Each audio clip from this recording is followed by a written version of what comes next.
This video might make you cry, but in the most inspiring way. No, it probably won't make you cry. Maybe it'll make my parents cry or any relatives or close friends that know me. Well, if you've been following me, it might be emotional for you because it's pretty intense to read. I need to give you context. This is a speech that I wrote 10 years ago in 2009, and it was for this program that I was a part of called the High Mountain Institute. Hello, Maggie. That's a very beautiful stick, and I will play with the stick right after this video. I was a part of HMI. It's a semester school for high school students who want to leave the school that they're at for a semester in order to get out of their community and their normal high school and go spend time doing all your same academic classes, but also getting outdoor recreation, hiking, backpacking, leadership skills. And we actually go out and backpack with our teachers for 2 weeks at a time, and then come back onto campus and have class for 3 weeks, then go back into the field. And it completely changed my life. It was one of the best things ever. You'll hear about it. And this speech was on like the last day before we were all the students, there's 40 of them, 20 guys, 20 girls, when all the students, right before we go back home to go back to our normal schools, we all get to write a little speech about our experience and share it to the community. Okay, so that's what HMI is. You can look it up. You should definitely tell your friends or siblings who are in 9th or 10th grade, because you apply in 10th grade and you go to 11th grade. It's a life-changing program. And so let me give you context, which you probably know, but while I'm reading this, keep in mind that I am currently a boy who grew up in LA, who was put in a situation going to the best schools, expected to get a normal, conventional, high-wage, probably office job, which would have made my parents really comfortable, even though they love what I'm doing now. But I didn't grow up with the most adventurous family, the most outdoor family, and I'm currently living on my bicycle, traveling full-time, traveling the world with my dog Maggie, who's right by my side, just going on adventures and being in nature, and rejecting a lot of the easy path that would have been for me if I stayed in Los Angeles and accepted the job opportunities I could have gotten out of college, which never brought me joy. Which was scary as someone who grew up on a certain track to completely divulge from it and do something very different, even though it brings me meaning. Keep that in mind about what I'm doing now 10 years later, and let me read you this speech that I wrote when I was 16 years old in 2009. I'm now 26. So here's my full circle speech that I wrote at HMI in Colorado in the mountains at 10,000 feet above sea level. Exactly 4 months ago, I was doomed in my superficial LA hipster mindset. Oh, it's gonna be cringy for me to read as well, just because it was writing from 10 years ago. All that my friends cared about were expensive new shoes and hooking up with chicks. To be honest, I went through that exact phase about a year ago. I look back at that now and I'm not only disgusted and frightened at myself, but when I applied to HMI, I was so eager to come because I had finally realized that I had my priorities all mixed up. Another part was that my good friends had not encountered this realization, and I'm still pretty sure have not, back home in LA. I thought HMI was going to be full of kids like me, questioning their lifestyles. I had expectations and was pretty sure that they were going to be true, but I think I was wrong. I first realized this when Molly, who's the head of school, led our first activity here, burning our expectations in the fire, which to me at the time was like burning my initial reasons I was excited to come.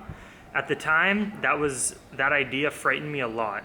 I had such descriptive expectations that when they turned out to be wrong, I was freaked out about being in a different place I was not at all familiar with. Besides leaving my material friends, and my other hope from HMI was to encounter an emotionally rich experience that teenagers are seldom able to enjoy, which was quickly achieved. My expectations being destroyed only enriched the spontaneity of my experience, which I became very happy about. First expedition was clearly the strangest because everyone was a stranger. My TARP group was Ben Schwartz, Tyler, and Ian. If you analyze these people, including me, we were extremely different. To immaturely put people in boxes, Ben was the attractive bro, Tyler, the jacked lacrosse player, Ian, just bizarre, which I connected to the most, and me, I really don't know. I guess on first impression, I was just the quieter kid who talked about his pet snake a lot. Bill. By the way, shout out to my mom for taking care of Bill whenever I went to summer camp or when I went to HMI. It was true that the four of us did not have too much in common, but we grew to realize our similarities and learn to love each other. The first expedition of HMI taught me the lesson that interests cannot prevent someone from making friends, and that I can broaden my social spectrum even when I get home. I was thankful for this lesson, but it soon changed. I get inspired very easily. I consider it a good trait because it means a lot of random things motivate me to try to do great things. One thing that motivated me this semester was Carl. Although Carl in general is inspiring, he was one of the math teachers. One certain quality stuck out for me. I heard of Carl's lack of a cell phone, which inspired me to do the same. Over Parents' Weekend, I decided to not turn on my cell phone, which was not too bad because no one at home knew I had it anyways, so I don't think anyone even tried to contact me. But over Thanksgiving, I again chose to not turn it on, which, unlike my first HMI lesson, actually narrowed my social spectrum. I love the freedom of not being attached to a meaningless device, and due to it was difficult to make sudden plans, I could control my whole day without the guilt of blowing off any friends. This idea of broadening my social spectrum soon transformed into enjoying a very narrow one. Keep in mind, the whole time I was feeling this way, I was reading Into the Wild, a book glorifying independence and travel, which inspired me so heavily, I begun thinking of crazy thoughts of future actions and travel plans after high school. Visiting my school back home and observing how regular high school kids act was a sign to me that I was kind of happier being alone. Between my inspired mind and social interactions here, I became emotionally torn, not knowing who I'd developed to be here. When I came to HMI, I thought I knew myself and that I just needed an escape, which is what I did. But it turns out that I learned much more than I thought I knew about myself. I learned so many new things I enjoy that I had no clue I liked, which then led me to believe that I had so much more to discover about myself. I know I may sound like a bit of a mess, but don't worry, friends, I am okay. In fact, I am much better than okay. I enjoy not being completely emotionally stable and not knowing exactly who I am. I am too young to fully figure that out because the rest of my life would be too predictable and boring. I have always been obsessed with the idea of roaming into the woods, building a treehouse, and living with a dog.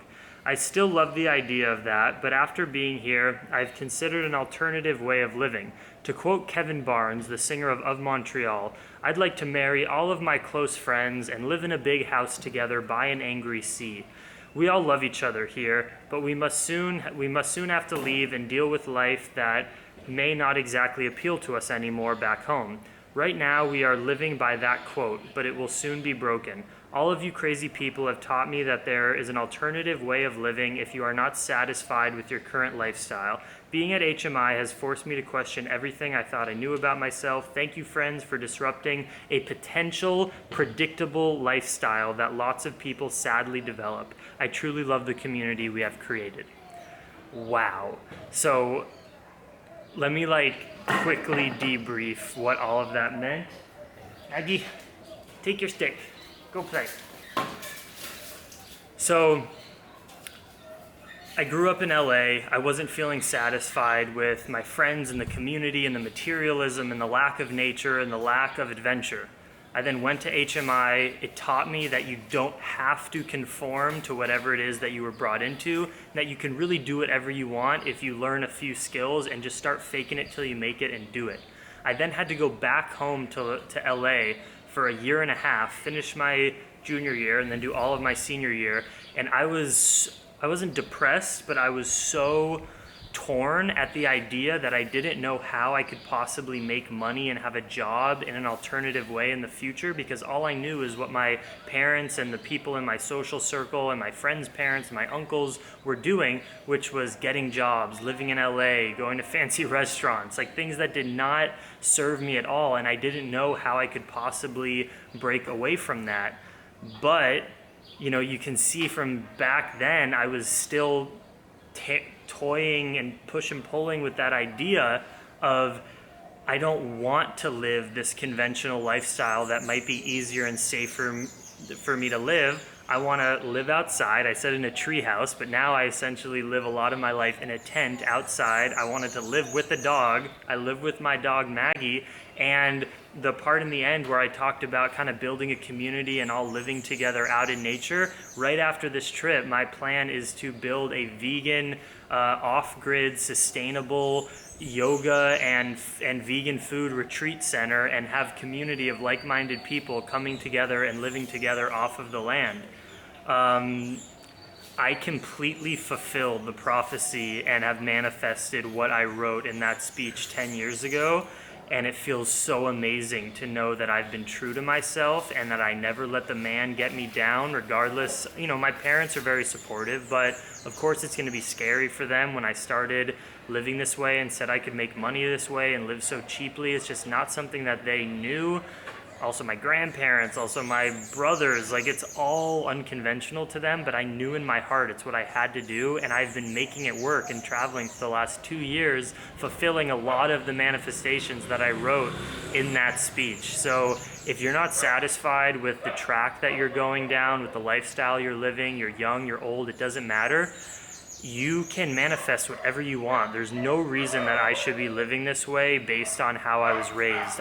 It wasn't given to me. Of course, I was financially privileged growing up, but everything I had to learn about living the lifestyle I am now, figuring out how to make money online, on social media, traveling on a bicycle, learning Spanish, all of that, I just knew in my heart I wanted to do. I had zero skills of it, and I just started doing it tiny pieces day by day and putting in the grueling work, and here I am living my manifestation and dream that I even set in stone 10 years ago.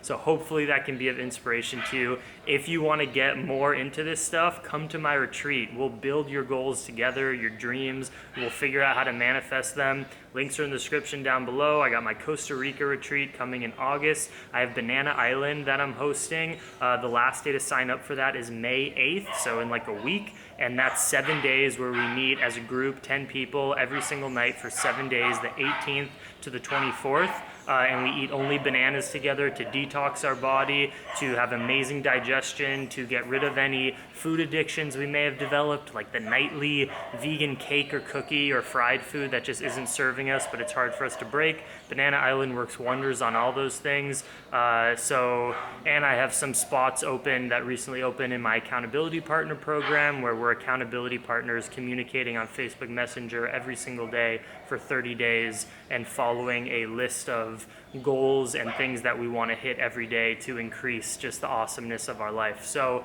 all that stuff's in the description down below. Let me know what you think about that speech and about manifesting your dreams, because you could do it. If I can do it, I promise you can do it too. It's just a matter in your head if you're going to let yourself expand and just be confident that you can do it and start living that way instead of letting the haters get you down. And the haters, that doesn't even mean individual people. It could be you, it could be just society, the system. Don't let anything get you down. If you know you need to do something in your heart, even if it's a crazy idea, you can do it. You just got to start faking it till you make it. Much love, Dream Extreme.